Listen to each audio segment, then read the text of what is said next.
Kasabay ng pagpepreserba ng tradisyon ng mga Kapampangan ay ang oportunidad ng pag-unlad, modernisasyon at pagbabago. Ang pag-asenso sa iba't ibang larangan. Yan ang hatid ng Mega World, ang kumpanyang nagmamalasakit para mapaganda ang isang lugar at makatulong sa mga residente na magkaroon ng hanap buhay pa. Ito na ang progresibong Pampanga.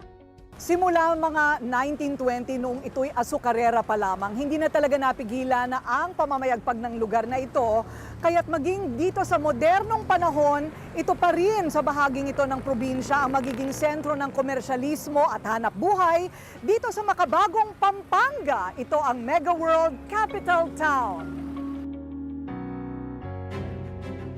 The architecture nitong area na to, para siyang Rodeo Drive. Tulad ni Eugene Lozano, na parte ng proyektong ito ng Mega World sa Pampanga, isa ring proud kabalen. Ang kanyang pamilya ay tubong Guagua City. Tandang-tanda pa niya ang pinangahawakan pa rin niyang mga tradisyon ng Kapampangan mula sa kanyang kabataan. Pero dahil sa kanyang karanasan, sa unti-unting pag-agaw ng banyagang kultura sa mismong mga pinsan niya na mga OFW, siya rin ang unang nagsabing hindi maaring mahuli sa tulin ng mundo ang kanyang probinsya.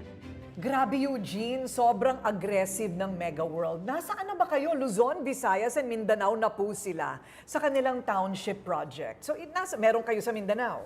We have in Mindanao, meron din kami sa Visayas, we have in Luzon. Okay. But this is the first time na gagawin namin to sa north of Luzon. Yung Outside konsepto na Metro Manila. Outside Ang Metro swerte Manila. naman ng Pampanga, magmo-modernize na sila. Galing kami ng Bacolod, galing na rin kami ng, uy, ang ganda sa Bacolod, nagligid-ligid kami doon ni Harold Geronimo. Ngayon naman, nandito tayo sa project nila dito sa Capital Town, Pampanga.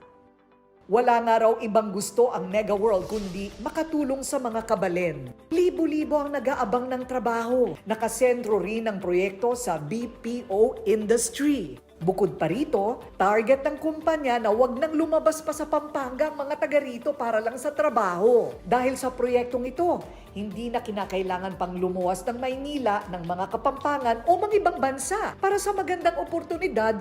Ito na ang magiging sentro ng modernisasyon ng life in Pampanga. Why Capital Town ang tawag? Okay, Capital Town kasi capital, we wanted to emphasize San Fernando, Pampanga being the capital. Which or it really sentro. is. Yes, it is. Ayun. Tsaka ito na ngayon ang sentro ng Yes. modernization.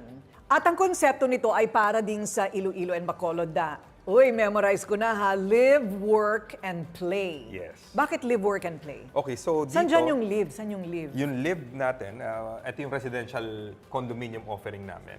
We have the Bryant Park Place and then the Chelsea Park Place and the Bryant Park Mga Lane. condo unit. Mga condo units. Okay. And then for the work, more than half of the entire development, we intended to do BPO. So we have the offices right here. Wow. So sa gitna, if you notice, may open area kami, may rainwater park, and then a big Ang park. galing naman, so working pero may nature pa rin sa gitna. Yes. Tapos Okay, may and play pa tayo dito mag-start. Ito yung mall, which is inspired by the old Paso Deco Sugar Mill, all the way to the commercial district.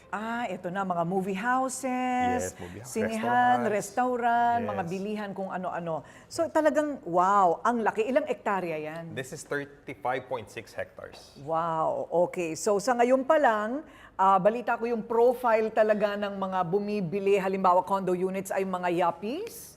Actually, surprisingly ngayon, nasa younger millennial to Gen Z na yung interest because they're the ones excited for the new phase of a new lifestyle here in Pampanga. Oo. Ayaw na nila umalis. Bata yung bumibili ng condo namin. Correct, We're correct. talking about 25 to 30 years old. Jeez, That's our vision, to provide trabaho dito para at least hindi na yung opportunity meron na dito sa Pampanga para hindi na maging option yung lumayo pa sa pamilya. Correct. And that's the vision of Chairman Andrew Tan and Ang galing our naman. team to really provide opportunities in Pampanga.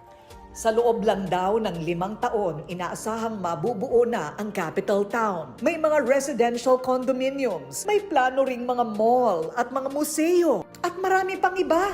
Wow, Eugene, I can't imagine. After 5 years, talagang super dami ng tao siguro dito at pinagkakaguluhan na ang inyong live, work, and play na konsepto, hindi ba?